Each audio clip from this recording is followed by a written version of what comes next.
Boa noite, irmãos. O eterno propósito de Deus. Nosso texto de hoje, Romanos capítulo 10, versos de 1 a 10. Chegamos aí no capítulo 10 e caminhando então agora para a parte final aí capítulo 11, versos de 1 a 10. Estou empolgado agora que estamos já finalizando mais essa etapa e voltamos para o 10, né? Estamos na verdade no capítulo 11, versos de 1 a 10. Verso 1.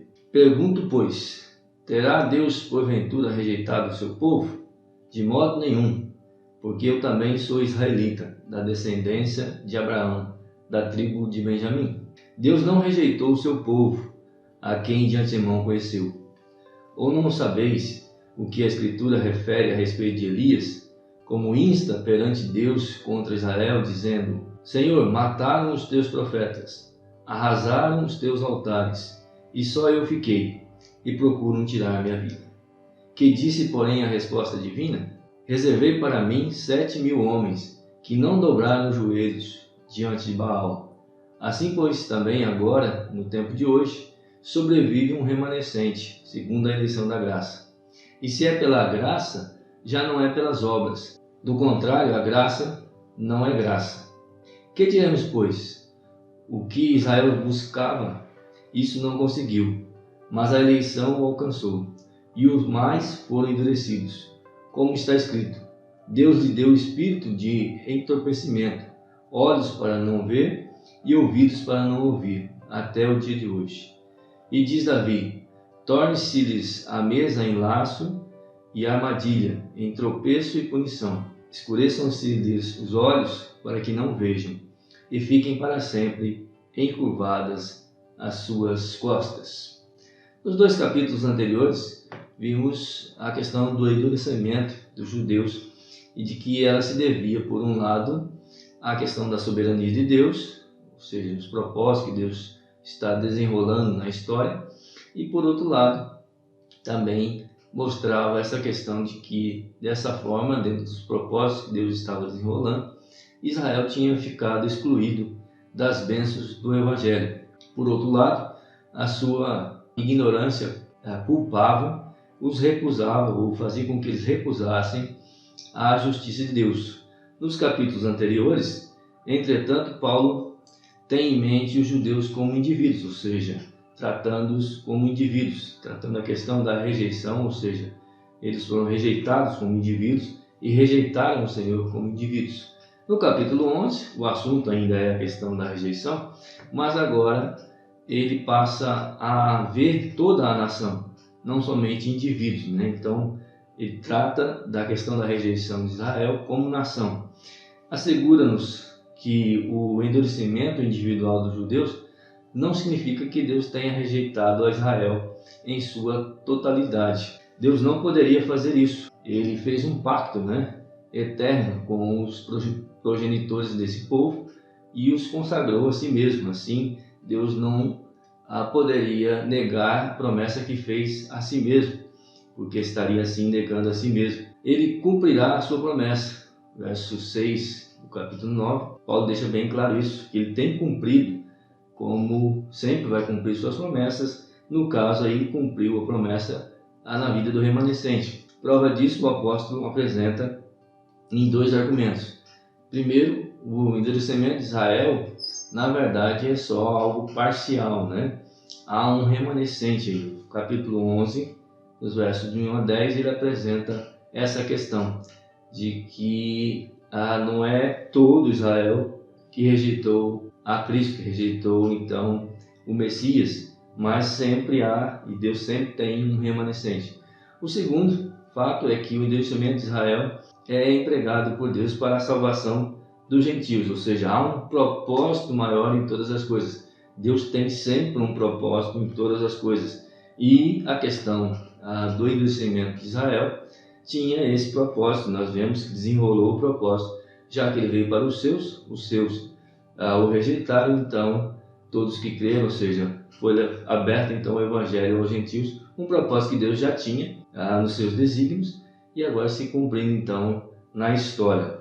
Os judeus então perderam, não entraram nas bênçãos aí da graça no tempo da igreja, mas Paulo diz que isso também é algo temporário, já que há algo ainda reservado para os judeus, como ele vai dizer a partir do verso 11, do capítulo 11, até o final do texto, para apresentar essa questão que ainda há um tempo para Israel. Assim vemos que Paulo iniciou esses 3 capítulos apontando o trágico paradoxo da situação de Israel, que não obstante aos privilégios incomparáveis com que Deus os agraciou, permanece obstinadamente na incredulidade. Verso 1 do capítulo 9, Paulo chora e se derrama diante dessa incredulidade. Isso aconteceu não por decorrência do próprio propósito de Deus, ou não decorreu por causa da infidelidade ou injustiça da parte de Deus, como ele vai dizer no verso 6 do capítulo 9, mas sim em decorrência do propósito de Deus conforme a eleição, ou seja, do propósito que Deus tem para toda a humanidade. Deus não está tratando só com Israel, Deus tem um propósito para toda a humanidade, e nesse desenrolar do propósito de Deus, então há esse tempo em que Israel foi deixado de lado, aliado ao fato de que Israel haver tropeçado em Cristo, ou seja, a parte da responsabilidade deles, como vimos a partir do verso 32 do capítulo 9. E assim mantiveram-se numa obstinada rejeição mesmo diante das persistentes investidas de Deus. E isso nós vemos muito antes mesmo do Evangelho, muito antes de Cristo. Deus muitas vezes teve tempos de tratar com Israel, mas sempre há um povo duro, um povo de dura serviço. Agora Paulo então aborda as implicações da desobediência de Israel. Ele começa com 2 indagações e cada uma delas ele debate de maneira imediata com a mesma indagação, ou seja, ele pergunta e a própria pergunta já dá a resposta. A primeira pergunta é: pergunto, pois, terá Deus porventura rejeitado o seu povo? E ele me responde: de modo nenhum. Era de se esperar que, já que eles o rejeitaram, já que o povo de Deus rejeitou o seu Deus, chega a ser absurdo, como o profeta mesmo vai dizer, deixaram um manancial de água viva e cavaram para si cisternas rotas, Era de se esperar que, diante disso, Deus também os rejeitasse. Mas não é assim. Eles não foram rejeitados, não são uma nação abandonada por Deus, Sua rejeição é apenas parcial. Na verdade, a sua rejeição nunca aconteceu, porque sempre houve um remanescente, Existe sempre um remanescente. Deus nunca rejeitou totalmente seu povo, apenas aqueles que, não, segundo a eleição, não são seu povo, Estavam contados, mas não são seu povo. Paulo então demonstra isso agora nos versos de 1 a 10 desse capítulo número 11. Segunda pergunta, o segundo questionamento que Paulo levanta, verso de 1 ao número 11, diz: pergunto, pois porventura tropeçaram para que caísse? De modo nenhum. E ele nos responde: a queda de Israel, longe de ser o fim, será apenas temporária, ou seja, Deus ainda tem um propósito, e Deus sempre tem um propósito em todas as coisas. Há um desenrolar aí dos desígnios de Deus durante a história, e embora aqui naquele momento, e na atual dispensação, Israel foi deixado de lado, ou seja, tirado de evidência, para que a igreja pudesse assumir então a sua posição, e assim Deus, através da igreja, estará alcançando todo mundo. Mas Paulo mesmo vai dizer que há um tempo ainda nesse propósito, nesse desígnio de Deus na história da humanidade, em que eles voltarão a ter evidência, Deus então haverá de ocasionar ainda muitas coisas na vida de Israel. Há um propósito ainda a se cumprir, e Paulo ainda vai falar sobre isso a partir do verso 12 até o 32. Depois encerra o capítulo com uma doxologia, uma exaltação a Deus. Assim, pois, a rejeição dos judeus não foi nem total nem definitiva. Esse é o tema desse capítulo. Ainda existe, é claro, um remanescente israelita no presente, e haverá no futuro ainda maior com a restauração de Israel, que reverterá em bênção de alguma forma para todo mundo, porque todo o propósito, todo o desígnio de Deus tem assim a visão de toda a humanidade. Deus está tratando de toda a humanidade, e mesmo quando rejeitados havia um propósito, quando novamente estiverem em evidência, também Deus tem um propósito para com a humanidade. Bem, agora nesse momento é oportuno que nos relembremos dos assuntos que temos tratado em nossas aulas de escola bíblica, né? Temos visto que boa parte da apostasia que temos vivido nos nossos dias com relação à maneira com que a igreja tem se comportado já era previsto pelos apóstolos e pelo próprio Senhor Jesus para a vida da igreja. Já estamos enfrentando o que, na verdade, até mesmo a igreja primitiva já enfrentou nos seus primórdios, essa apostasia. Porém, nós vemos, e como a palavra de Deus mesmo, como nós temos visto, nos orienta e nos adverte, ela vai se acentuando cada vez mais e, como sabemos, vai se acentuar ainda até que venha o nosso Senhor. Vimos também que nos pautamos em uma cosmovisão dispensacionalista, ou seja, de que Deus tem se relacionado com os homens durante toda a história da humanidade e que em cada período de tempo ou dispensação, Deus se revela, estabelece diretrizes para que o homem possa se relacionar com ele e espera, sim, dos homens uma resposta. Embora que cada dispensação tenha suas particularidades, o que notamos é que todas têm o mesmo propósito, que é o desenvolvimento dos propósitos de Deus para a humanidade, ou seja, o desenrolar da história da humanidade segundo tudo que Deus já determinou para ela, para a sua própria glória. Temos dito também que estamos nos aproximando do final de mais uma dispensação, né? A dispensação da igreja, a que vivemos, está aí já nos seus últimos dias, né? E nós sabemos que ela termina com a vinda do nosso Senhor para nos buscar. Então estamos na ponta, na verdade, oposta a que Paulo estava vivenciando. Paulo vivenciou o início da igreja, ou seja, o início da dispensação da igreja. Nós agora já estamos no final, né, nos últimos dias aí dessa dispensação, vivenciando então os últimos dias. Paulo então não só vivenciou o início da igreja, o início da dispensação da igreja, mas também podia ainda vislumbrar e testemunhar o fim da dispensação da lei.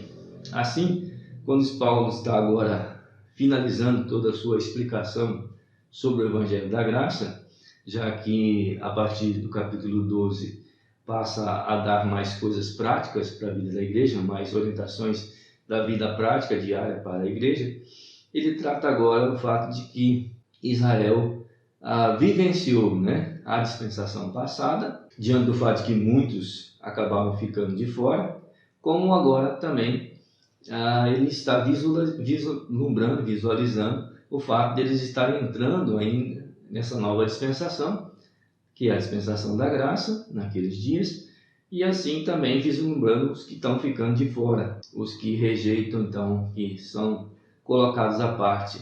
E ainda vislumbra, né, visualiza o fato de que ainda haverá no futuro uma nova dispensação em que Israel terá também ainda oportunidade e um futuro glorioso ainda se espera para aquela nação. Tudo para deixar em evidência, claro, a maravilhosa e grandiosa sabedoria, poder e majestade de Deus nesse desenvolver e desenrolar de todos os desígnios eternos, como ele mesmo vai concluir no final do capítulo 11, nos versos 33 a 36, glorificando, exaltando a Deus, uma doxologia, né, uma exaltação a Deus, diante dessa sabedoria, desse grande cuidado e desenrolar que Deus tem nos seus desígnios eternos, no lidar com a humanidade, no fato de que Ele está cuidando de todas as coisas e tudo tem se desenrolado segundo esse propósito, segundo o propósito que Ele tem para toda a humanidade. Então,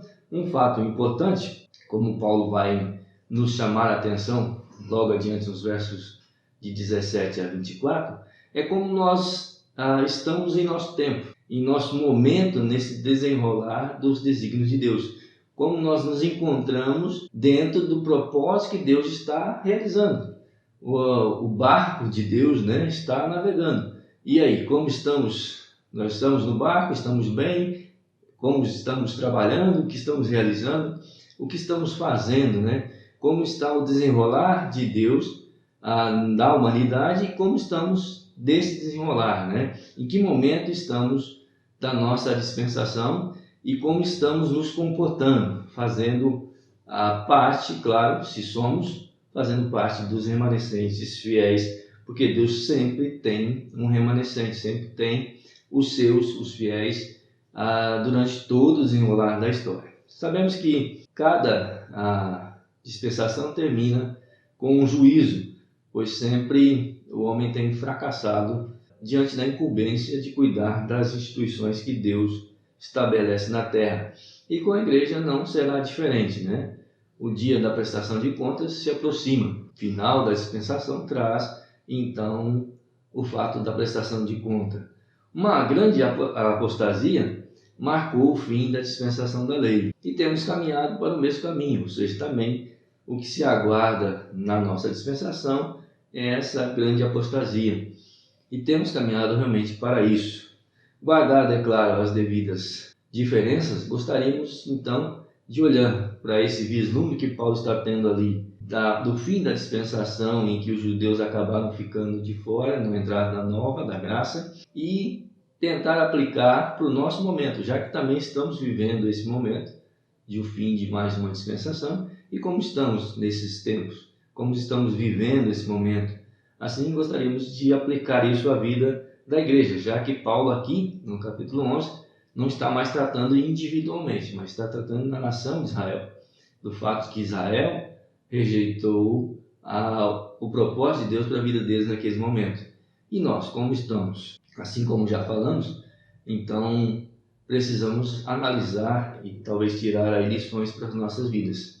Queremos então levantar os questionamentos e as respostas de Paulo, aqui nesse versos de 1 a 10, e assim aplicá-los à nossa vida, a vida da igreja, como grupo, não somente indivíduos. Primeira questão então que Paulo levanta, e que nós queremos levantar para nós como igreja é: será que Cristo abandonou a sua igreja?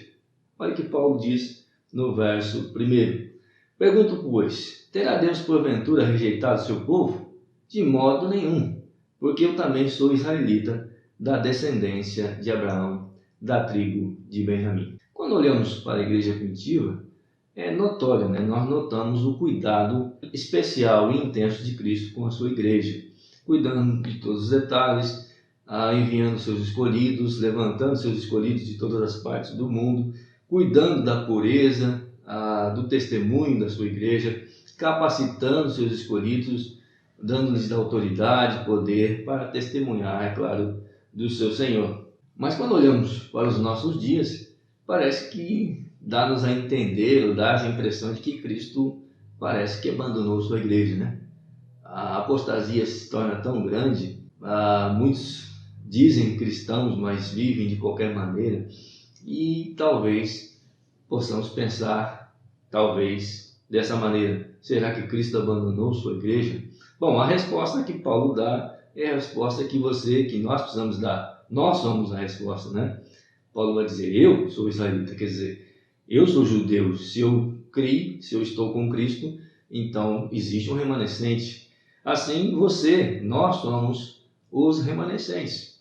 Mesmo que a igreja possa estar, de maneira geral, se desviando dos caminhos do Senhor, mesmo que o cristianismo tenha tomado rumos, como nós temos visto nas nossas aulas na IBD, rumos que não eram seus caminhos, que não eram seus caminhos, trilhado coisas que não dizem respeito à fé, que não dizem respeito a Cristo, né? Mesmo que o cristianismo tenha se tornado muito mais comércio do que, na verdade, a obra do Senhor, você é um remanescente.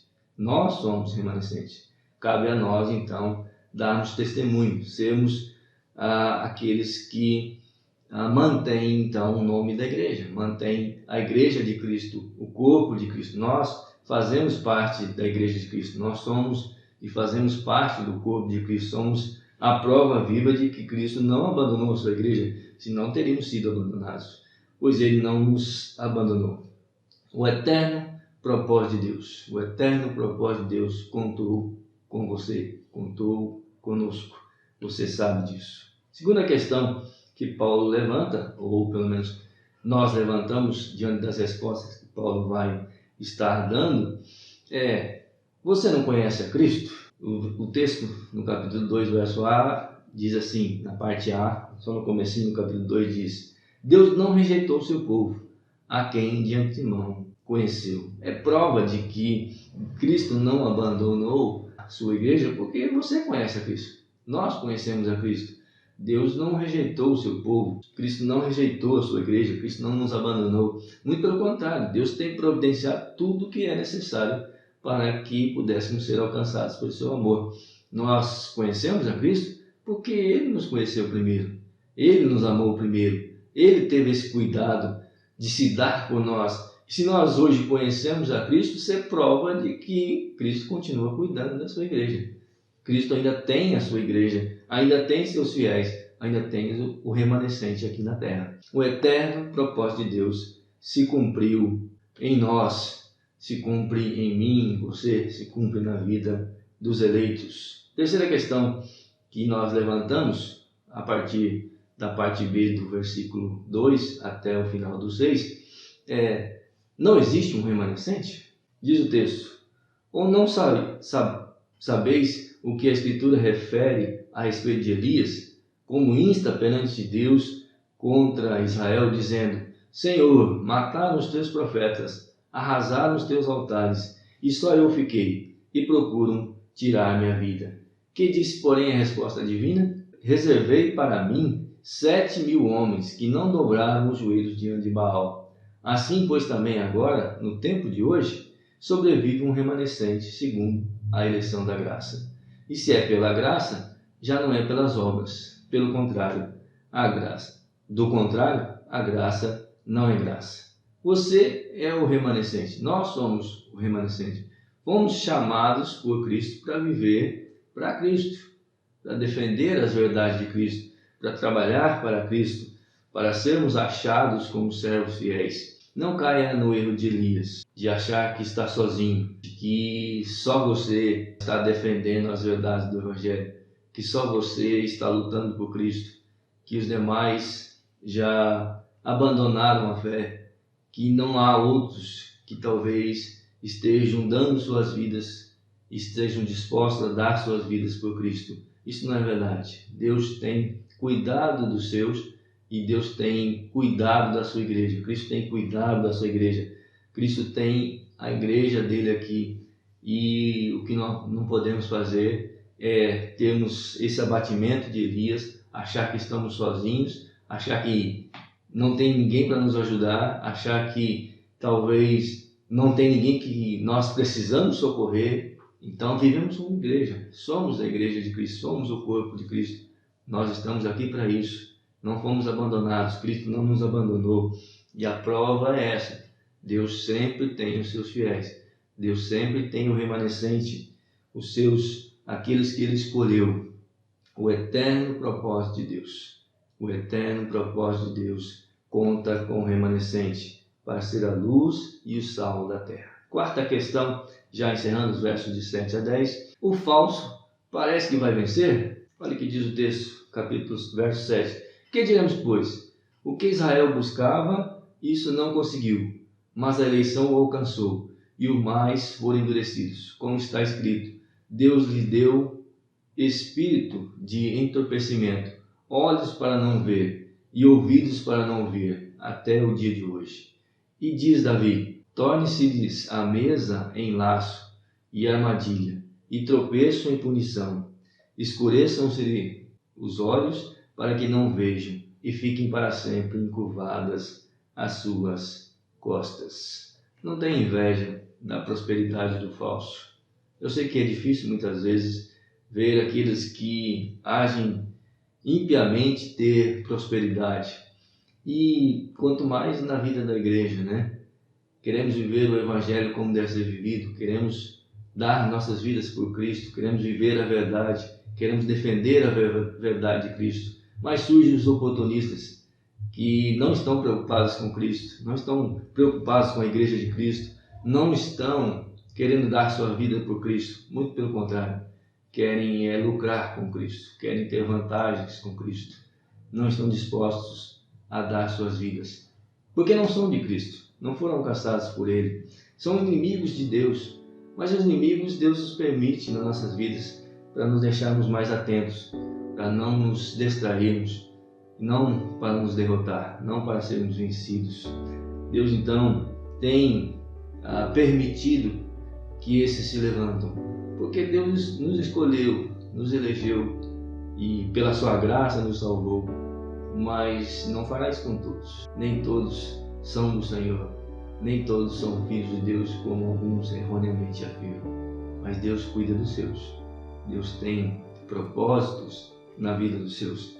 Deus tem um eterno propósito na sua vida e Ele vai cumprir na vida de todas as pessoas, inclusive trazendo juízo na vida daqueles que se colocam contra Deus, com aqueles que falsamente têm se infiltrado na igreja do Senhor como lobos disfarçados de peles de ovelha, para destruir, para tentar acabar com a obra do Senhor. Mas eles não terão vitória, como diz o texto, quando Paulo cita a Davi, o que é deles, ou seja, Deus tem algo, tem a justiça e o juízo reservado para eles, porque Deus tem cuidado de todas as coisas. O eterno propósito de Deus vai se cumprir nas nossas vidas, na vida da igreja de Cristo, porque somos mais que vencedores por meio daquele que nos chamou.